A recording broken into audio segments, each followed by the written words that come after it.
By Garbashu. President Buhari Thursday in Washington, D.C. warned that Africa risks not attaining the goals continental leaders have set for the region by 2063 in view of challenges facing it. He, however, believes that they can be achieved if there is a unity of purpose among all member states. Speaking at the ongoing U.S.-Africa Leaders Summit on the topic, Partnering on Agenda 2063, a peaceful and secure Africa in the U.S. Capitol, President Buhari declared, Africa's security and development landscape has undergone significant transformation over the past decades. The continent has witnessed increased, diverse and complex threats including climate change, the scourge of terrorism, violent extremism, transnational organized crimes, ideological radicalization, and recently, an upsurge in unconstitutional change of governments, UCGs. It is clearly evident that these developments negatively impact national, regional and continental stability and undermine our drive towards achieving AU Agenda 2063 and our flagship project Silencing the Guns in Africa, as well as the Sustainable Development Goals, SDGs. That is why we must continue to act collectively, in unity and solidarity in our fight against these threats. He called on member states to ensure that inclusive governance, constitutionalism as well as strengthening of African Union mediating support mechanisms and conflict prevention mechanisms are in place as a panacea to emerging intra/interstate resurgence of conflicts in Africa. As leaders, we must recommit ourselves to shared values, vision, unity and solidarity, particularly in upholding constitutionalism, democracy and good governance. We must also embrace a multidimensional approach in order to achieve peace, security and sustainable development, in line with our aspirations contained in Agenda 2063, President Buhari said.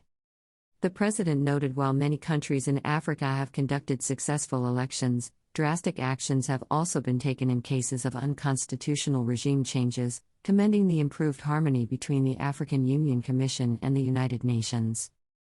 As you may be aware, a number of successful national elections that facilitated peaceful political transitions across the continent have been held. Equally, military coups have been condemned and rejected, with the restoration of constitutional order in some countries and the suspension of four member states from the activities of the African Union.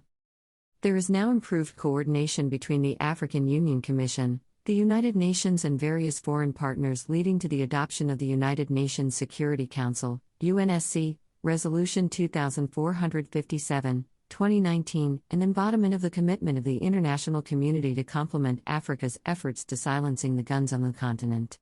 We have also seen progress in regional cooperation to fight terrorism and violent extremism through the establishment of ad hoc mechanisms endorsed by the Assembly of Heads of State and Government of the African Union. The need to continue strict implementation of the Arms Trade Treaty, arms embargoes, including other relevant regional and international instruments to complement and consolidate the African Peace and Security Architecture, APSA, cannot be overemphasized. Equally important is the need to ensure the harmonization of the African Peace and Security Architecture and the African Governance Architecture, AGA. This would ensure better evidence-based early warning mechanisms that can be translated to early conflict preventive action by the AU Peace and Security Council, he added. Reiterating the commitment of the Nigerian government towards good governance as well as the collective fight against terrorism and the humanitarian challenges arising therefrom, the Nigerian leader said, we have replicated these realities particularly in the Lake Chad Basin region, where we are very supportive of the Multinational Joint Task Force, MNJTF, to fight terrorism and transnational organized crimes, as well as the ongoing stabilization strategy in the area aimed at dealing with the impact of climate change and other humanitarian challenges. In addition, my government has made it a priority to conduct violence-free elections in the 2023 general elections in Nigeria. As highlighted in my Independence Day remarks on 1 October, 2022, I should like to reiterate that no matter what gains we make, without good governance anchored on credible elections that are free, fair, credible and transparent, our development efforts would remain futile and our citizenry would be worse off. It is for this reason that I have resolved to bequeath a sustainable democratic culture, which will remain a lasting legacy. The signing of the Electoral Act 2021, as amended, with landmark provisions, further assures us of a more transparent and inclusive electoral process.